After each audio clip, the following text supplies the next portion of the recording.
Ng'oggyeko okutumbula ebitone by'abavubuka waliwo enkola egenda okukolebwa ng'erimu okusomesa abavubuka ebikwata ku Olympics.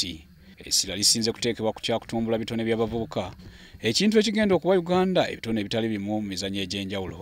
Neffe nga Olympic Committee emizannyo gyaffe era gya kivubuka twagadde okukolagana nabo tube nga tusobola okutuukirira abaana mitwalo nga 10 oba 15 mu myaka esatu gigenda mu maaso.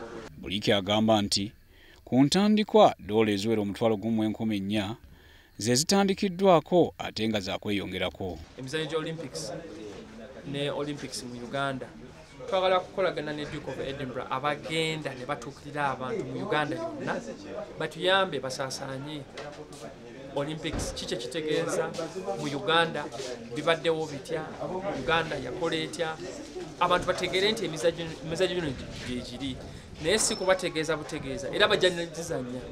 Enteekateeka eno yatandikibwawo omulangira wa Bungereza yakuyita mu bibiina omuli eky'abagayidi mu Uganda, eky'abasikawutu ssaako ne Uganda Red Cross Society ebigenda okubunyisa enjiri ya Olympics. Enkola eno etandikiddwako mu mawanga agawera 14 era ng'abantu abawera obukadde 8 be balina omukisa ogw'okutumbula ebitone byabwe. Frank Serugo, WSTV, Kampala.